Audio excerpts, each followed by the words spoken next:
अकेला मत समझो खुद को, पूरी कायनात तुम्हारे अंदर मौजूद है। तुम्हारी परेशानियां तुम्हारी बेअदबी और नाशुक्री से जुड़ी हुई हैं।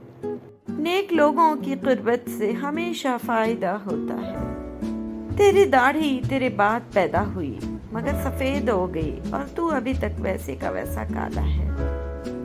हजरत शेख अब्दुल कादिर जिलानी रहमतुल्लाह अलैह फरमाते हैं, जब तक तेरा गुरूर और गुस्सा बाकी है अपने आप को नेक लोगों में शुमार न कर। नफ्स के खतरनाक वार से बचने के लिए तसव्वुर मुर्शिद से बेहतर कोई हथियार नहीं। तू नफ्स की तमन्ना करने में मसरूफ है और वो तुझे बर्बाद करने में।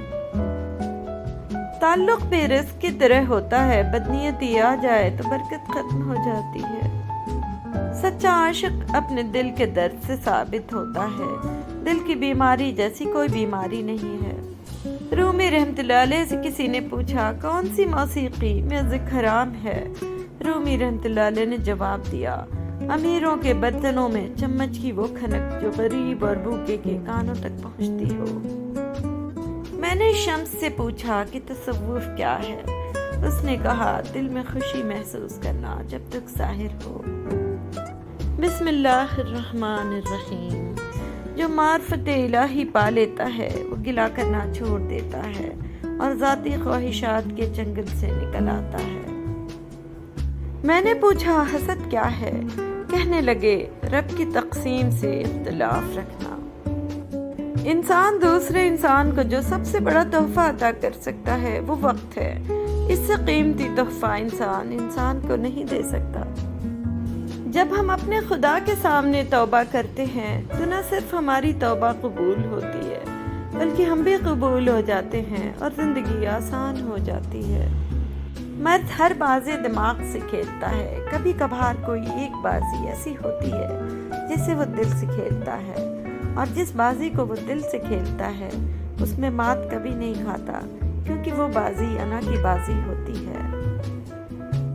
जिंदगी के कुछ सच आंसू जता देते हैं दर्द कैसा है, बेरुखी बता देती है हमदर्द कैसा है, घमंड बता देता है कितना पैसा है, तमीज़ बता देती है ख़ानदान कैसा है, बातें बता देती है इंसान कैसा है, बहस बता देती है बेवकूफ़ कितना है, ठोकर बता देती है ध्यान कितना है।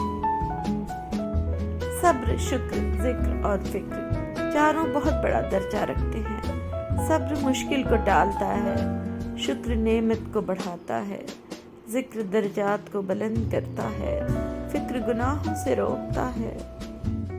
फरमाने मुस्तफ़ा सल्लल्लाहु अलैहि वसल्लम, दिल सख्त क्यों होता है? अल्लाह ताला के जिक्र के सिवा ज़्यादा गुफ्तगू न किया करो, क्योंकि अल्लाह ताला के जिक्र के बगैर ज़्यादा कलाम करना दिल की सख्ती का बाइस है, और सख्त दिल आदमी अल्लाह ताला से बहुत दूर होता है। मांगना है तो मुकद्दर मांग। हज़रत अली रज़ी अल्लाह ताला अन्हु ने फरमाया, खुदा से जब भी दुआ मांगो तो मुकद्दर मांगो, अक्ल नहीं, क्योंकि मैंने बहुत से अक्ल वालों को मुकद्दर वालों के दर पर देखा है। मोमिन वो नहीं जिसे भाई मदद के लिए पुकारे और वो उसे कुरान सुनाना शुरू कर दे। मालूम नहीं दोनों में से क्या ज़्यादा तकलीफ देह है। पूरा रास्ता तय करने के बाद आपको पता चले कि आप गलत मंजिल पर पहुंचे हैं, या आधा रास्ता तय करने के बाद मालूम हो कि आप गलत रास्ते पर हैं। मेरे ख्याल में दूसरी हालत, क्योंकि इस सूरत में ये मुश्किल फैसला करना होता है, सफ़र पूरा किया जाए या वापसी इख्तियार की जाए। जब भेड़िया हाकिम, सद वज़ीर, कौवा सूफी, चींटी निगरान माल बन जाए तो समझ लो मुल्क वीरान हो गया। एक घर में पैदा होने वाले और एक दस्तरखान पर पलने वाले एक जैसा जायका, एक जैसी फितरत नहीं रखते। कुआं खोदने वाले कुएं में जा गिरते हैं। कोई बुरा आदमी सजा पाए बगैर नहीं रहता और अच्छाई जजा पाए बगैर नहीं होती। हक पर यकीन रखो और बाकी जो होता है होने दो। मोमिन को परखा जाता है। हजरत अली रज़ियल्लाहु ताला अन्हु ने फरमाया, ए इब्ने आदम, मालदारी से खुश न हुआ कर और फक्र से मायूस न हुआ कर। اور مصیبت سے غمگین نہ ہوا کر اور خوشحالی سے تکبر میں نہ پڑنا، کیونکہ سونے کو آگ کے ذریعے سے پرکھا جاتا ہے، اسی طرح سے نیک بندے کو مصیبت کے ذریعے سے جانچا جاتا ہے۔ اور تو اپنی مرادوں کو، اپنی خواہشات کو ترک کیے بغیر نہیں پا سکتا، اور اپنی امیدوں کو ناپسندیدہ چیزوں پر صبر کیے بغیر نہیں پورا کر سکتا، اور جو فرائض آپ پر سونپے گئے ہیں ان کو پورا کرنے میں اپنی پوری کوشش صرف کرتے رہا کرو، اور اللہ نے جو تیرے لیے فیصلہ کیا ہے اس پر راضی رہا کرو۔ اچھی اور بری بو آسمانوں پر پہنچتی ہے، ہمارے تکبر کی بو، غصے کی بو، حرص کی بو پیاس کے بو کی طرح سانس کے ساتھ ہونے کی وجہ سے پہچان لی جاتی ہے۔ اگر تو انکار کرے گا تو یہ بو تیرے خلاف گواہی دے گی۔ گناہوں کی بو کی وجہ سے ہماری دعائیں مردود ہو جاتی ہیں۔ عبادت کے لیے راتوں کا جاگنا کسی نسخے سے نہیں ہوتا۔ تکیے کے نیچے موت کو رکھا کرو، موت کو ساتھ لے کر سویا کرو۔ موت اپنے سرانے کے ساتھ ہو تو پھر نیند نہیں آئے گی، پھر جاگنا ہی جاگنا ہو جائے گا۔ الارم سے انسان نہیں جاگتا بلکہ کسی خیال کی طاقت سے جاگتا ہے۔ کوئی خیال ہوتا ہے جو اسے جگاتا ہے۔ ایک تو اس زندگی کے چھوٹ جانے کا خیال ہو تب انسان جاگتا ہے۔ زندگی کے فانی ہونے کے احساس کا نام ہی جاگنا ہے۔ جاگنا کہتے ہی اس کو ہیں۔ جو جاگ گیا اس کو پتہ چل گیا کہ زندگی فانی ہے۔ اس لیے جس کو زندگی کے فانی ہونے کی واردات نہ ہو وہ جاگ نہیں سکتا۔ جس کو یہ یقین ہو جائے کہ یہ سب فانی ہے اور یہ واردات شروع ہو جائے کہ میں نے اگلا لمحہ نہیں دیکھنا اور یہ میرا لاسٹ مومنٹ ہے، تو اس کو نیند آنے کا سوال ہی پیدا نہیں ہوتا۔ پھر آپ لوگ پوچھیں گے کہ نیند کا نسخہ کیا ہے؟ بدکار لوگوں کو ہر وقت زنا کی باتیں اچھی لگتی ہیں۔ اشاروں کنائیوں میں بے حیائی اور لغو گفتگو ہی ان کی صحبت میں سننے کو ملے گی۔ ضمیر مر جائے تو سوچ کر مایوسی بھی نہیں آتی، بلکہ وہ گناہ پر خوش ہوتا ہے۔ مایوس کون ہوتا ہے؟ جو معافی چاہ رہا ہو لیکن ڈرتا ہو، اور جس کا ضمیر مر جائے اسے کون ڈرائے؟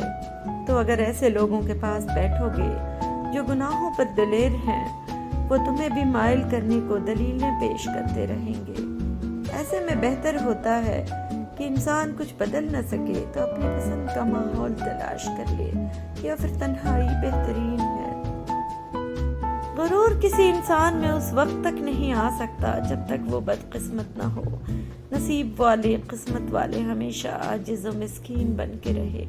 وہ کسی مرتبے پر فائز ہوئے تب بھی انکسار سے کام لیتے رہے۔ مغرور بادشاہ فرعون کی عاقبت کے وارث ہوتے ہیں۔ مسکین ہمیشہ سرفراز رہتا ہے، وہ سدا بہار ہے۔ محبوب کی قمیض سے بینائی لوٹ آتی ہے، یہ بڑا راز ہے۔ اگر استاد اہل ہے اور مخلص بھی ہے تو وہ ولی ہے۔ ڈاکٹر چاہتا ہے کہ ہر شخص بیمار ہو، وکیل کی خواہش ہوتی ہے کہ ہر شخص جھگڑالو ہو، پولیس والا چاہتا ہے کہ ہر شخص مجرم ہو، ٹھیکیدار چاہتا ہے کہ ہر شخص مزدور ہو، شراب فروش چاہتا ہے کہ ہر شخص شرابی ہو، سیاسی لیڈر چاہتا ہے کہ ہر شخص بھولا بھالا اور معصوم ہو، جولا چھاپ عامل چاہتا ہے کہ ہر شخص بھوت پریت اور جادو ٹونے پر یقین رکھنے والا ہو۔ لیکن استاد ہی ہے جس کی ہمیشہ یہی خواہش ہوتی ہے کہ قوم کا ہر شخص تعلیم یافتہ ہو اور زندگی میں کامیاب و کامران ہو، اور خود کی ترقی کے ساتھ ساتھ اپنے خاندان کی اور اپنے ملک کی اور پوری انسانیت کی بھلائی چاہتا ہے۔ استاد اللہ تعالیٰ اصلیت دکھاتا ہے ہر رشتے کی، ہر محبت کی، پھر وہ سب کچھ دکھا کر آدمی سے کہتا ہے کہ اب بتا تیرا میرے سوا ہے کون۔ اپنی طرف سے بھرپور کوشش کیجئے، سخت محنت کیجئے، طریقہ صحیح اور جائز اختیار کیجئے، دعا کیجئے، پر امید رہیے اور نتیجہ خدا پر چھوڑ دیجئے۔ کسی کے دل کو کھلونا سمجھ کر کھیلنے سے پرہیز کریں، ورنہ آپ کا مقدر کب اور کیسے کھلونا بن جائے یہ کوئی نہیں جانتا۔ اللہ اپنے بندوں کے دل میں رہتا ہے اور کسی کا بدلہ نہیں چھوڑتا۔ اللہ سب کا خیال رکھے، آمین۔ جو لوگ جھک جاتے ہیں وہ کمزور نہیں ہوتے बस उनमें रिश्ते निभाने की चाहत दूसरों से ज़्यादा होती है।